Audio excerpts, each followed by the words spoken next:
All right, let's talk about Superman. Let's talk about Superman. Wait, no, that was terrible. Do you think you could do like a takeoff sound effect with your mouth?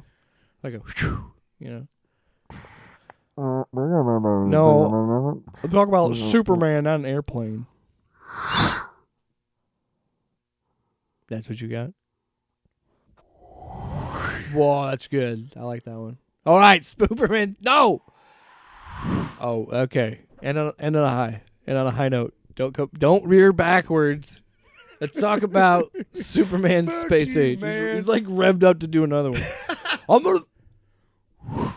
All right, so Superman Space Age, written by Mark Russell. The husband and wife team of the Allreds. And Laura Allred, artist and colorist. Dave Sharp, letterer. And Michael Allred and Laura Allred, collection cover artist. Now, Tyler Allen, reader. Jake Williams, before we get into this, I want to make sure that there's a couple things. Can I get my copy? Yes, so we can both look at them. You know what? Let's take it. What a nerd. Take a shot. So anyway, Superman Space Age is the book we're covering this week. It's a 3-issue miniseries, and it's set in its own universe, which I will always say, like we talked about last week on the show when we were talking, kind of previewing this, it continues to baffle me how good DC is at constantly reinventing their characters. Right. Or finding the right artists and writers to steward these characters properly. Because I could look, there's something to be said about recency bias. And everything that you're going to look at in a subjective lens is going to have some sort of bias, right? So understand when I say this. This book is what I want Superman to be. Yeah. This book is my Superman. Just like the PS4 Spider-Man games or my Spider-Man, this is my Superman. So, one thing we need to review at some point is the Superman Madman Hullabaloo, which was actually Mike Allred. I think he did it himself, although I think he might have had a writer. But it's the first time he did Superman, and it's a great fucking book. You would love it. But let me explain the significance. The book starts on the first page in 1985, and Dark Age, which we've talked about, the pariah we'll talk about in this book, shows up in that book, and he says something at one point like, all I need is up to about 1985. Now, the significance of 1985 is that was the year of the Crisis of Infinite Earths. Oh, okay. Right, which when you we've already finished the story, so we know. Which makes sense because the Anti-Monitor is involved, and yeah. Isn't it just a way for the people in those universes to describe what's about to happen to them? Yeah. Right?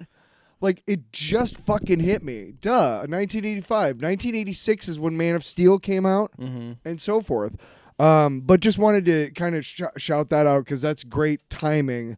And why not take it, hey, this is 20 years from like 1963 to 1985 or so. Well, like we mentioned in the past, in a book that I mentioned on the show, it's very similar to Spider-Man life story and the Fantastic Four life story thing that Marvel did. Yeah. Where it's taking these heroes, putting them in this universe, and reflecting actual events in our history with these DC characters existing while it's happening. So, for example, and by the way, spoiler zone. Which hold on, let me get the Seinfeld, and then I got. You want to say it with me, or should it just be one of us? Or what are we gonna say? Spoiler zone.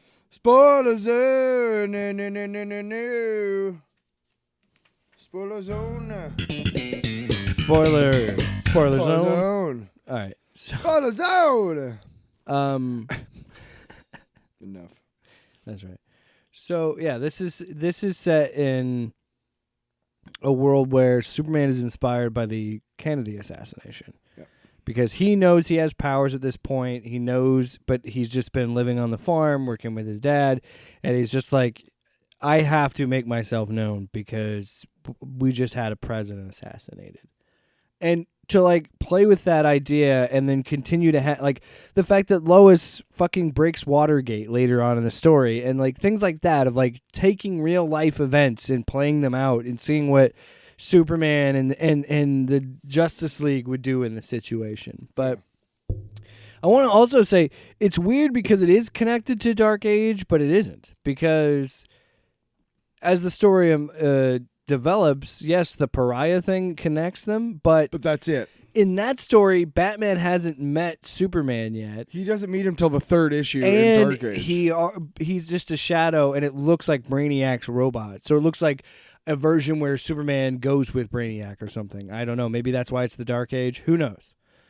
But because Batman in this, it has been in the Justice League and known Superman for quite some time. Yeah, I don't know why.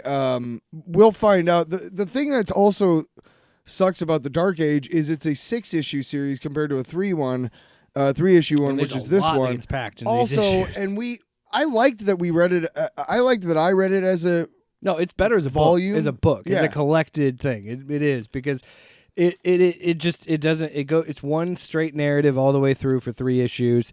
They're very meaty issues, but like I said, we know Superman. We know the Trinity. We know Superman, Wonder Woman, and Batman well enough. They've been in the zeitgeist long enough that you don't have to spend a ton of time explaining who he is. We know he's Kal-El of Krypton. We know how he got here. We know all that stuff. So it is introduced and talked about, but it's kind of just brushed over. You know what I mean? Because by the time we meet Clark, because the beginning is at the end, right? Yeah. So it's in 1985. All this stuff's happening. He's going into the Fortress of Solitude. He's preparing Lois and Jonathan, yep. all that, and then we cut to the beginning of the story, and it's just like the way that it's written. It's written, and oh my god, it's written through the journal of Clark Kent, and the whole reason he's writing in this journal is because his mom gave it to him when he left Smallville to go to Metropolis. And the reveal of how we're reading the fucking journal in this book is so great. Yeah. And so, like how somebody but just actually how gets this to is read written. it. But this is why I love. So yeah. First page, before we even get into the story, the first page already kind of is a great job of setting the tone of what this Superman is, and what makes this story so touching and moving and beautiful is just it is a consistent tone from Clark. He never gives up from page 1 to the end. And he says, there's no point, he said, in wasting your life clawing for money or fame or approval and living a life that wasn't meant for you, because when the end finally comes, all of that, everything you've ever considered it's considered an accomplishment is stripped away, and all you have left is who you are. And just that first page alone kind of sets the tone already, because there's destruction, all this has happening. He's got a look on his face, and he's saying all these things while preparing his family for the end of everything. We don't know what's causing it or what it is, but we just know it's the end. So then we flash back to 1963, and he's talking to his dad, and his dad's telling him a story about being in the Pacific on the island. That gets started because Clark's like, there's got to be more. I have all these superpowers and all these abilities and everything he's saying like that. I could have this done before you get home. And he's like, yeah, but done right or done quick. Right. And he also says, like, Clark feels like there's more to life than this. And Pa Kent is kind of trying to tell him that, like, life is happiness and not fame and money. Like, that doesn't mean anything. It's, that's all shit we make up. None of that matters, And the perspective, and then done right or done quick, and then he goes into like you said, the story of when he was in the war, and he ends up shooting a takes kid. a turn. Yeah, what the heck, man? It takes a turn. He shoots a kid, and like he tells that story in a way of saying like I didn't do the right thing. I should have done what I was supposed to do. I shouldn't have done it that way. And he also just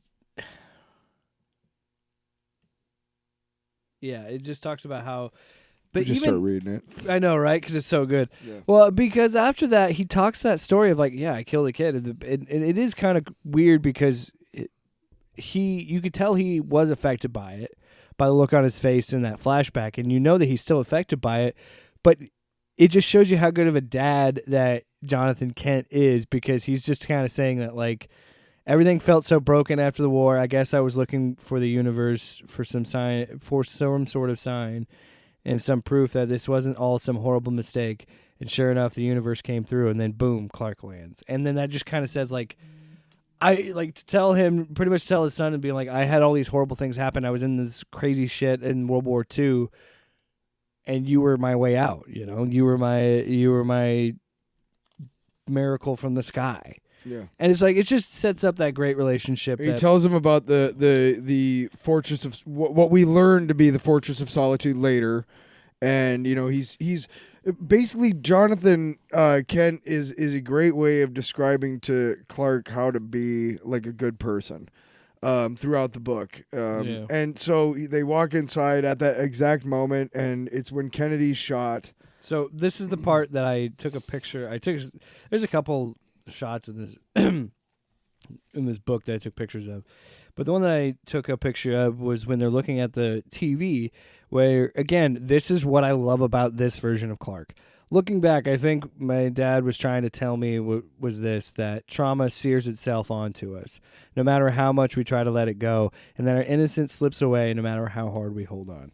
Like that, just the reason I love this Clark is because he's so fucking real and he's so speaking to the truth. Yes, all of what he's saying is true, but god damn it, none of that stops him from trying to save everybody. Mm-hmm. Because he constantly says throughout the book, hope is a lie.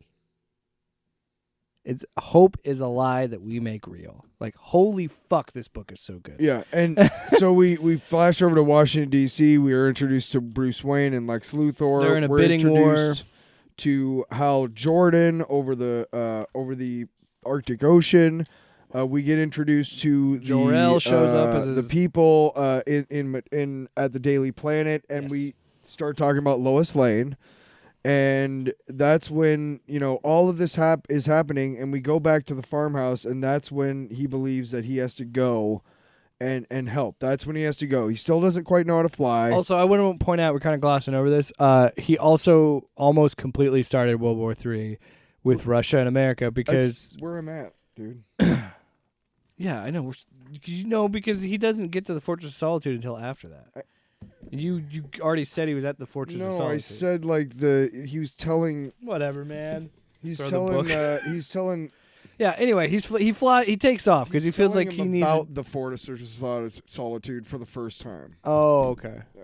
There's by the way. You're right. There's another ship. So he runs off, but yeah, exactly. He's almost Hal Jordan is out over the Arctic Ocean, like we talked about, and he almost causes fucking World War III because the Russians think Superman is a missile flying like a nuclear missile on its way to whatever and all that shit, and Hal Jordan shoots him down.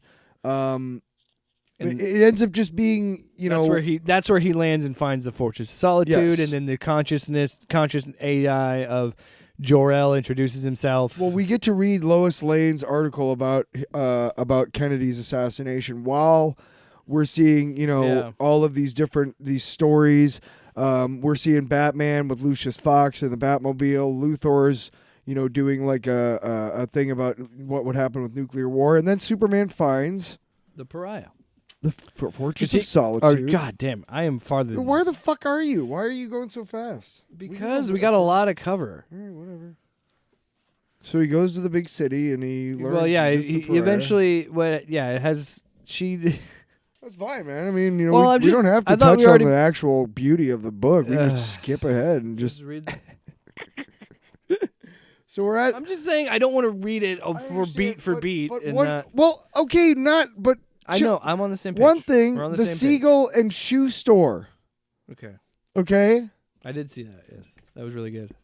Yeah. Do you get that, Siegel and Schuster? Yeah. Okay, that's who created the guy. The guy. That's really cool. I like that. But there's just he meets the Pariah, and the Pariah describes to him that he created the Anti-Monitor. Now, for those of you who are unaware, the Crisis on Infinite Earths stars the Anti-Monitor, and he meets the Pariah. Destroys all of these extra universes. He meets the Pariah because when Lois Lane broke the story of the assassination. Broke water. That's later in the story because she gets pregnant. But when she did that story, like that put Clark in the Kooks division. Yeah. Where And that's how he meets the Pariah. And that's how he meets the Pariah. But yeah, I did kind of rush you through that, and I apologize. The part where she is talking about the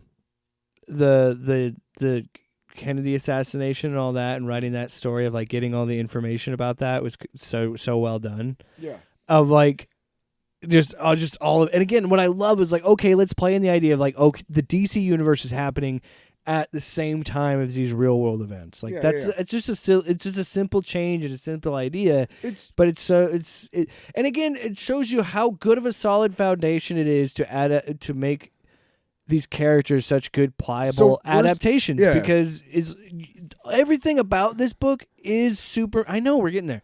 Now you're fucking rushing me. No, I wanted you to stay where you were. Stay where you were. We should have done 2 books. We should have had just one. No, but there's little bits of him doing the kooks and cranks. Yeah.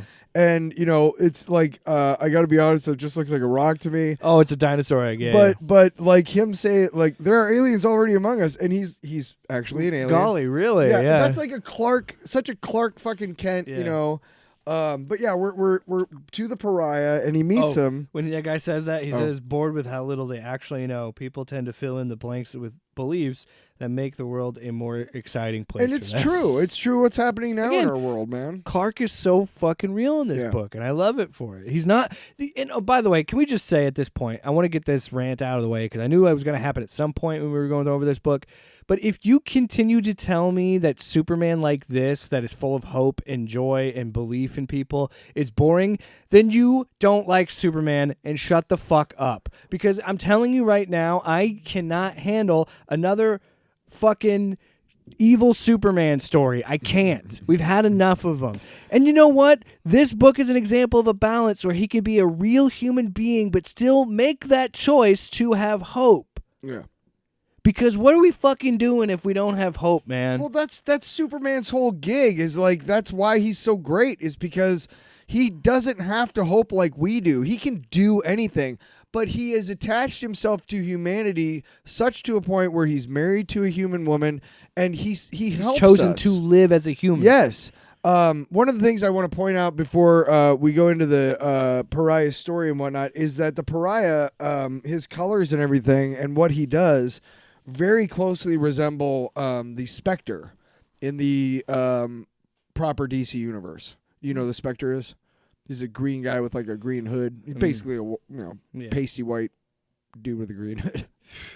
So anyway, he shows up and he tells Clark about the multiverse and running into the antimatter. And his little antimatter chamber. This is what I love about Allred's artwork, is his ability to just make fantastical fucking Kirby-like tell artwork. That story to Clark and then show it as almost like a display. It's really cool. Yeah. But yeah, so he says that he was trying to develop antimatter fuel that would transform life on my world, on my Earth, and that's when he ran into his planet being destroyed by the Anti-Monitor, which is a villain that is one of the big prominent cosmic villains in the DC universe. So I was like, oh sweet, we're doing fucking Anti-Monitor in this. Yeah, which was cool as fuck. You're like, wow, cool. I don't. Where's this going? But he says, I've seen everything. I've seen what he does. I know what's going to happen. The world's going to end in 1985. You're not going to have a chance. So Superman still writes him off as a kook, but he's also like, I kind of believe him a little bit. Then we cut to Lex Luthor and Bruce Wayne having the bidding war.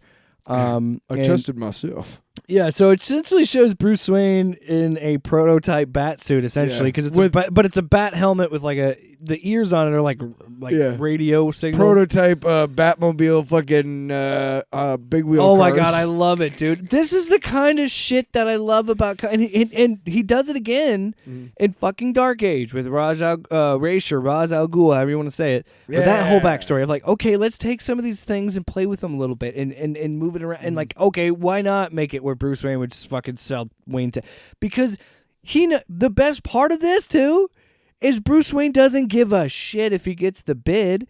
He's just trying to take all of that, because later we talk about Lex Luthor and he says, cool idea, but how about bomb shelters for the nuclear war? Yeah. So they make that decision and take it, and he goes, oh great, that means we're gonna have to, air quotes, dispose of all of that tech So like the fact that he used that bidding war to create his Batman tech. Well, is Lucius told him basically to Yeah. do it. But before we get to that, there's a point where Lois and Clark are in the bar. It's right after the bidding thing, and they're he finally tells her about the pariah, and she tells him about General Lane's story in the war about the bridge. her dad. Right. And this is when he says something about the pariah. Said something about. For one thing, he said that the United States would be conquered by insects like the termites or earwigs. I don't recall exactly. And she's like, haha, whatever. And they're walking out, and the TV is Ed Sullivan, ladies and gentlemen, the Beatles. Yeah.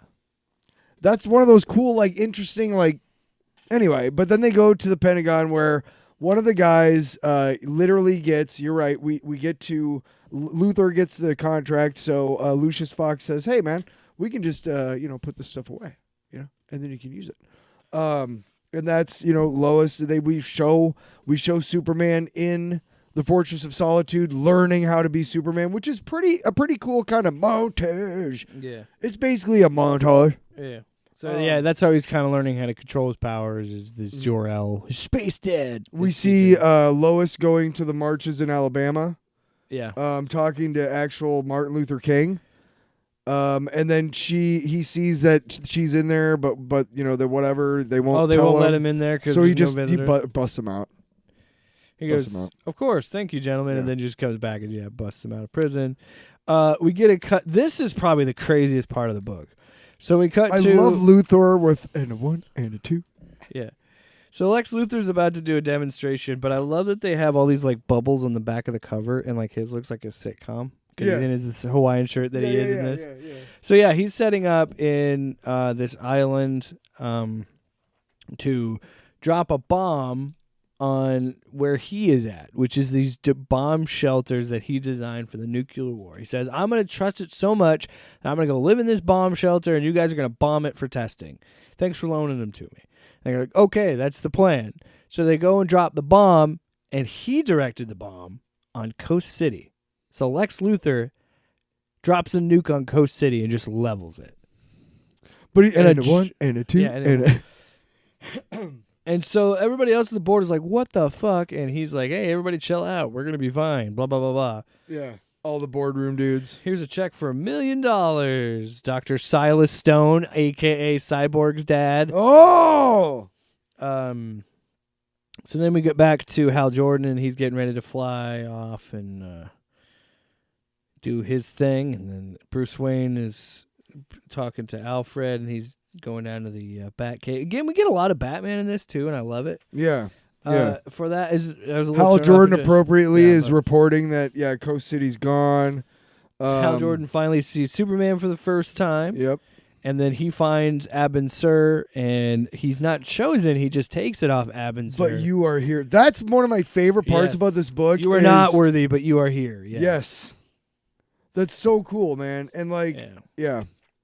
So then, so Superman, another Lex tries to launch another nuke because he has two. So then he's like, "Well, fine, nuke fucking Metropolis." He's trying to start World War III, and after Abin Sur gives Hal Jordan the ring, there's a counteroffensive. We see Superman because Johnson has already responded. They're talking the two. Superman Russian, stops the bombs. He stops all the bombs, and they are able to arrest Lex Luthor because Batman broke into the bunker in his modified armor. We see Lois Lane seeing that, and because of all this shit and whatnot, he gets Luthor goes to prison, and they go to complete nuclear disarmament, which is awesome. We see Superman has disposed of them on the moon, the space age, and everything, and we see him going back to Smallville. And Bruce Wayne builds to talk to his dad one more time, yeah. and everything, and that's when we see, Wonder Woman come out from hiding, and the whole more Bruce heroes Wayne are showing up, and that's basically the end of the quote unquote first issue. But it really, it doesn't they matter. form the Justice League by the end of it, and it's cool to see. I've always loved the idea that Superman is kind of the genetic. At least mine has an alliteration, and I love that James Gunn is doing this. And because you guys who saw the Hawkwoman photos and we're like, this is still gonna suck. Hey, that's Fuck off. that's a different episode. Yeah, But like what I love what James Gunn is doing and what this book does is like Superman has to be the genesis because Superman is the first one. He's the big gun, but of all these which is heroes, funny because he wasn't in the original. I know. Just like, But anyway, So then we cut to 1972, the 70s. There's a pimp. you and- got to remember Scutch because he actually shows up later on when he gets the clinics yeah. in New Mexico. Remember, because he takes this pimp to New Mexico. New Mexico, you can't do that. I got rights. Yeah, I understand that. You can exercise them in New Mexico. Yeah, because she's trying to beat up on these We see sex Superman. workers. Yeah, we see Superman. It's the passage of time. It's basically the early 70s, late 60s. He's being Superman. He saves the Earth from an asteroid. And this is what you were talking about to me. Is he just keeps saying to her like, "I just saved the Earth from an asteroid." Yes. Every time people are so ungrateful to him, and he just keeps going, "I just saved the Earth from an asteroid." Every time they get mad, "I just saved the Earth from an asteroid." Like, it's, and I love that so much about this Clark. This is my favorite.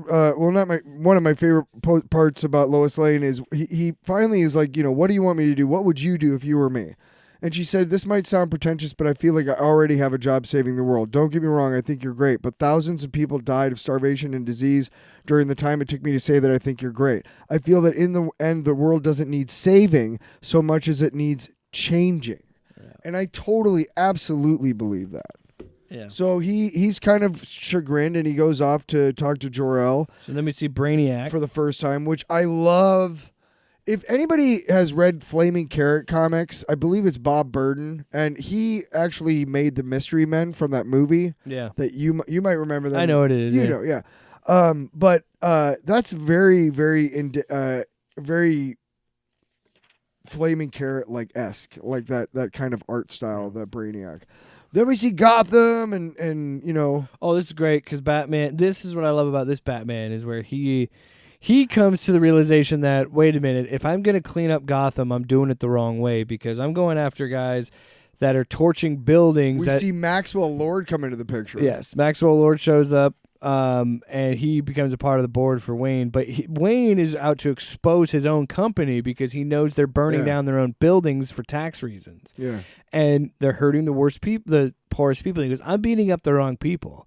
I need to go after the fucking billionaires. I need to go after my own board. What I actually created was the world's most expensive debate club.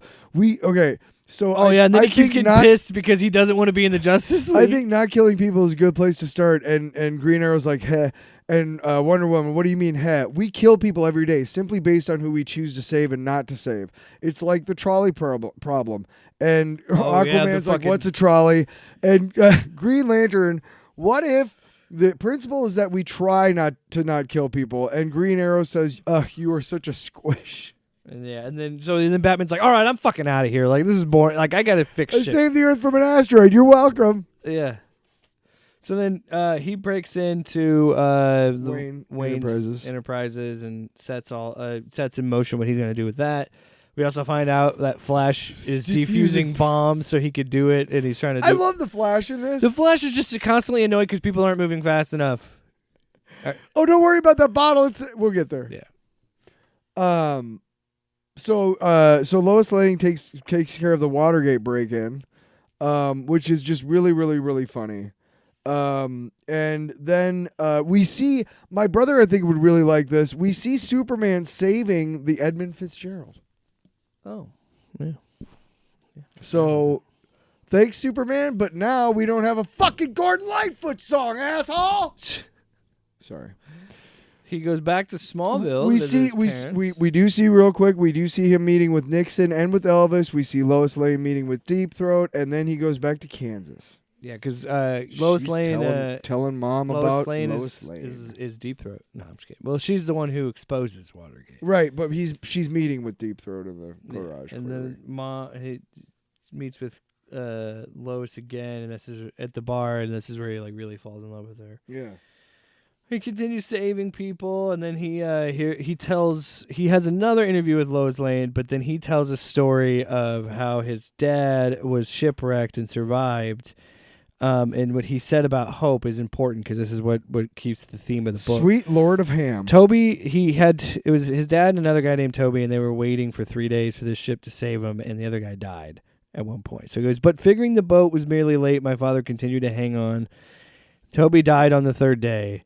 Apparently his head wound was worse than it looked, but on the 4th day a boat came.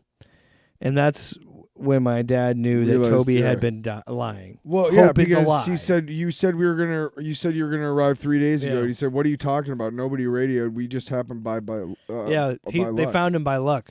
Yeah, nobody was coming. But yeah, that should signify that human beings can hold on and believe.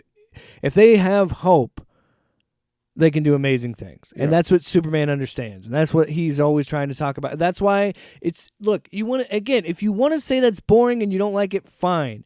But if you can't get behind a guy like this, if you can't get behind someone who just says, I want people to believe and hope in better things, because you have to, then if you don't like that guy, then that says more about you. Even though he's a fictional character. We go to another Earth, which has just been destroyed by Brainiac, clearly.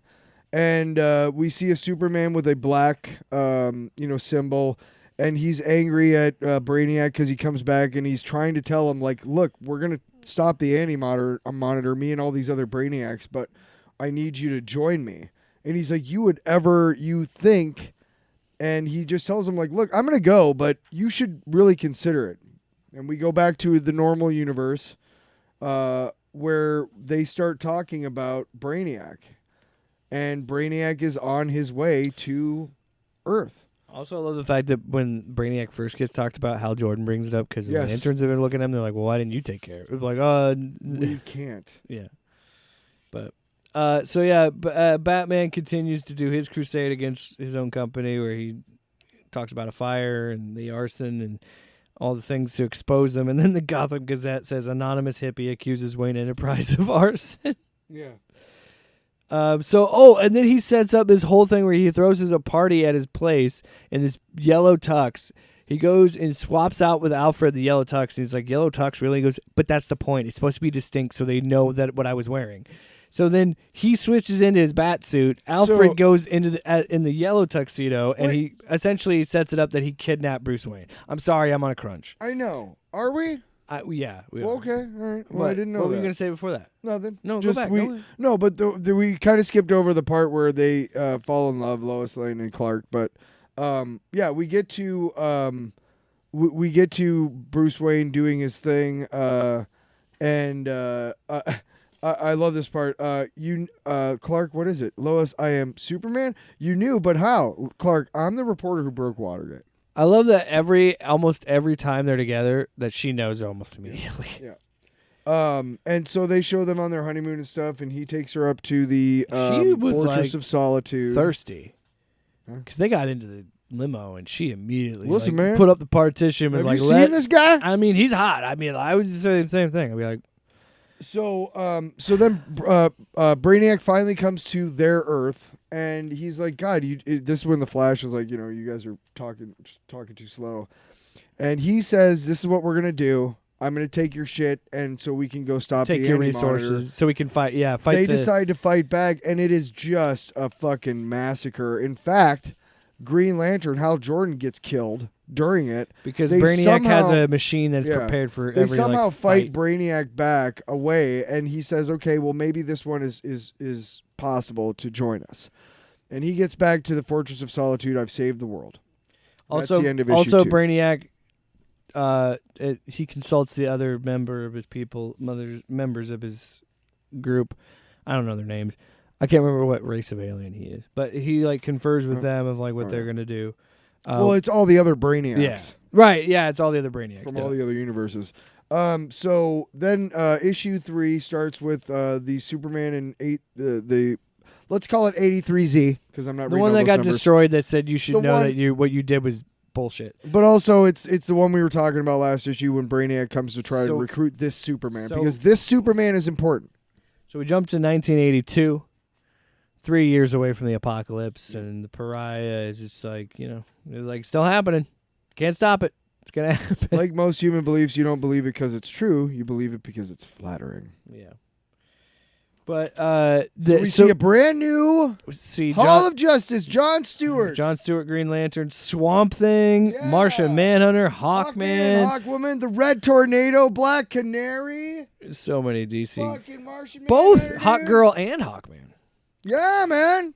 You said Hot Girl. Yeah. So yeah. Who's Hot Man? At this point. But this is where John Stewart takes over and says, "Yo, everybody, I don't know if you." Oh, there's Adam. But I don't know if you know about this Anti-Monitor Plastic thing. Man. But oh yeah, of course, dude, I missed the Plastic Man. Hey guys, I don't know if you know this, but yeah, we're gonna die. This is the Anti-Monitor type of shit, and this is what's happening. So, that's what happens. They talk about the multiverse and the Matterverse is what the Brainiacs say as they're talking to our Superman, and they're trying to propose that to him, like, "Hey, join us. Leave Earth. We don't care about that. We want you." Yep. But then they said, "Fine, then you can die with your planet. We'll let you have your resources," because he says no. And then we also flash to the devastated Superman with the black symbol. S. Yeah. This is what your conflicts are too petty to be worth remembering in any great detail, but I feel no guilt. It's actually more surprising when this doesn't happen to an Earth. Mm-hmm. So then we cut to Lex Luthor in prison after 20 years being like, "I want out." They're like, "How do we get you out? You murdered 2 million people." And he's like, "We'll figure it out. I got a new lawyer. We'll figure some shit out." His work clothes. So then Clark goes back to Smallville one more time, talks to his dad, and they shucking core, and he's like, "Yeah, why do you have to wear that?" And he's like, "This is my work uniform." And they have this thing of like, I could have all these shucked by the time you blink, old man. I know, but then you'd miss out on all my corn-based wisdom. And he's having a snowball fight with Jonathan, because Jonathan is older at this Jor-El, point. his other dad, yeah. And then he has the phone call from his mom or whoever saying that his dad's passed. And this one crushed me because I remember started to read it at one point during the day. It's like I opened the book to this where my bookmark was, and it was like that whatever years you could give someone or days or minutes that they otherwise would have had, or a gift you never fully appreciate until it's gone. Talking about losing someone, I'm like, jeez, rip me to pieces. And then Superman really kind of goes to his endgame plan.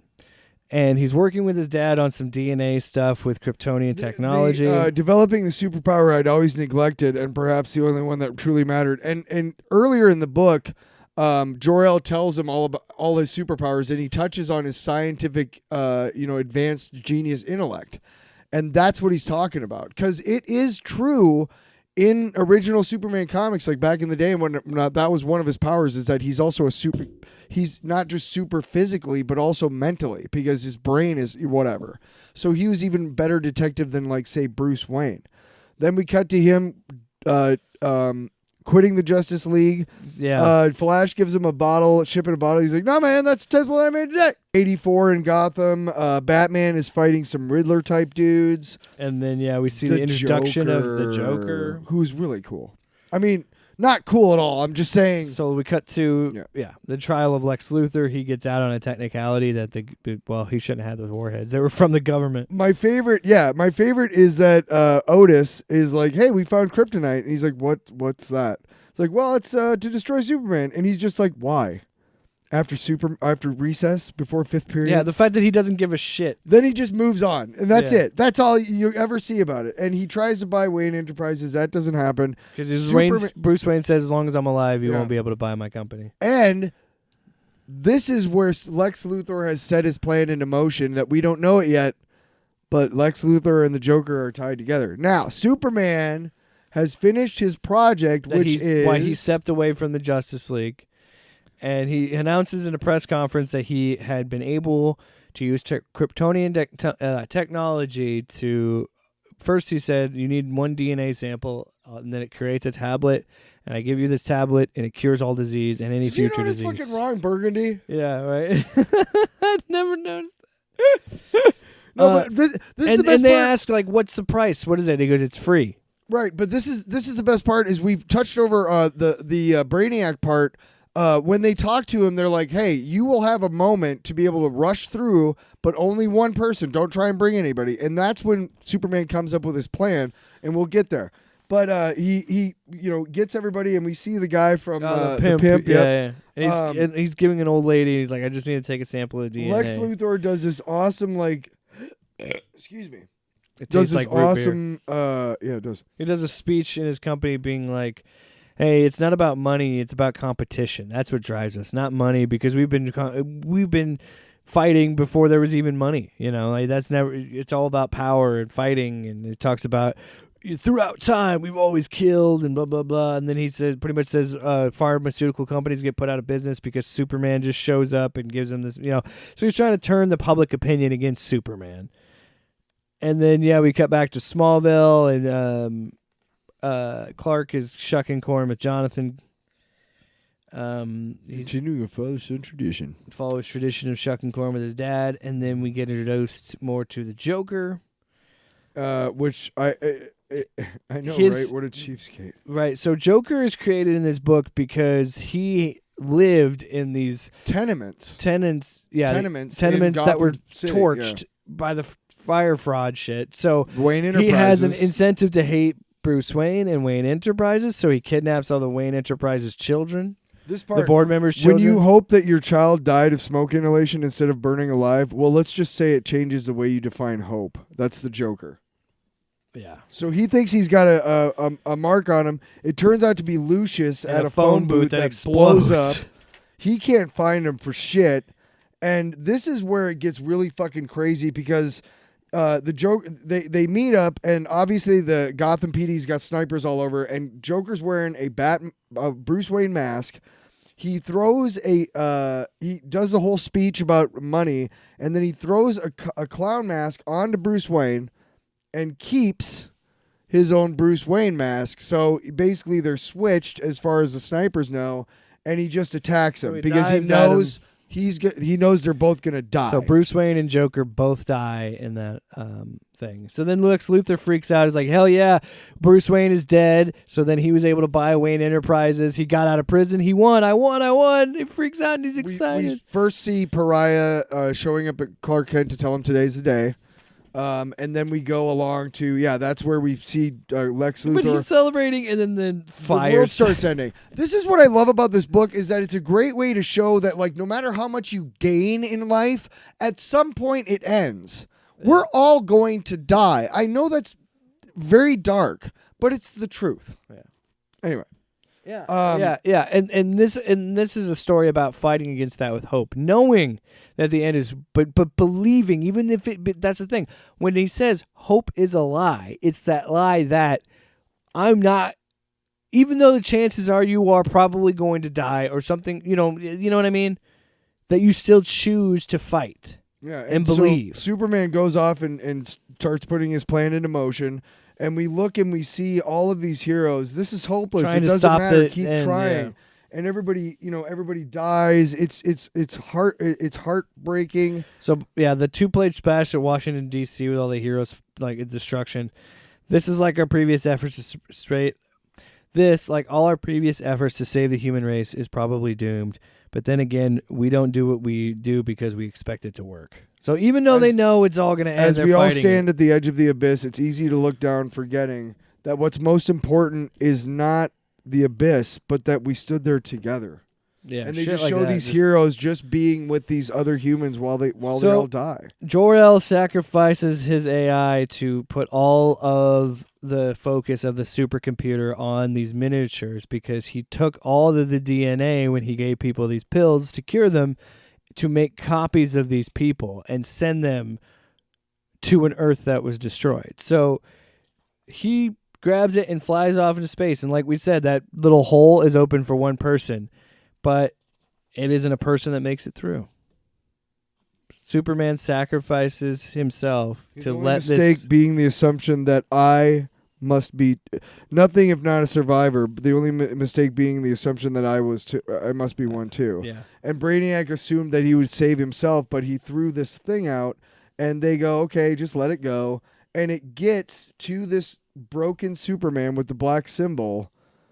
and he finds the crystal in the journal and he reads it. And also, he all these restarts people the are Fortress copies of Solitude. who they were at the time that they took the sample. So he gives them all. They also show Superman returning to be with his loved ones, the original one who gave up before while everything they ends. die. Just like at the beginning.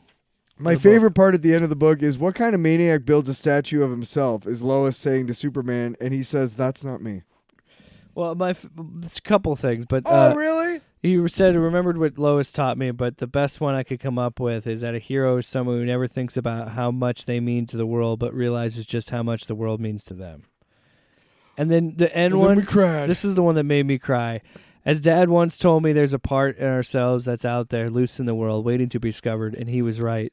And that part is what we call love. What a fucking book, man. Dude, this book, it didn't take me long to read, probably 2 days, when I would get a chance to read. And I just devoured it, man. I would find myself like, I'm going to read a couple pages, and then an hour later, I'd be through like half a issue. I absolutely loved it. Yeah, I any Allred stuff I'll devour and Mark Russell is slowly becoming one of those writers, not slowly, but quickly becoming one of those writers who I will jump ship for too. Yeah. If we ever do Saga, Brian K. Vaughan and Fiona Staples are two artist writers, respectively, who I would follow somewhere, who I'd love to see what else they do. There's some creators, my brother, anything he does, I'm going to watch. I'm going to check out. I think for me, it really was a beautiful representation of this character, a beautiful story of hope, and you said life, in the beauty of it, and the tragedy of it, understanding the stupidity of it, and really it's the miracle of it. It's a book about understanding your place in the universe, and it's about understanding shit. Sorry. Well, and being okay with who you are, and being just because yes, there's.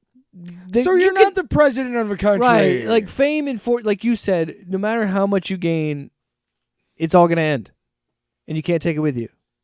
And this book is about loving each other and saying it's better that because we're all fucking in this together, whether we like it or not, we're all on this same rock floating through space. Lance Reddick, the guy who played the guy at the Continental in the John Wick R.I.P. movies, just died. He was one of the best this parts past of The year, Wire. yeah. One of the best parts of The Wire, by the way, which you're going to watch. You got to get through Chew. But what I'm saying is, it's one of those things where you're like, holy shit, like nothing is guaranteed. Tomorrow's not guaranteed to anybody.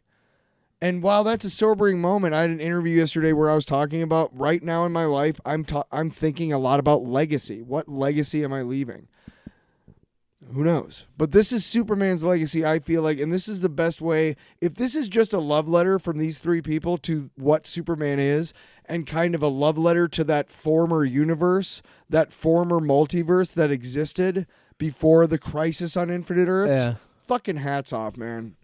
Great. It was beautiful. All of it. I loved it a lot. And yeah, it's just it made funny, me touching. It's what I love about action-packed. It's what I love about comic books, where it is this like this really realistic, this very realistic approach to Clark Kent and his view on the world and the things that he's saying. Where I'm like, yes, this is all true. This is all true. I like the simplicity of but like I said at the beginning, to not let that compromise who he is. And yeah, it's a beautiful love letter to this character. And I really got to drive this home.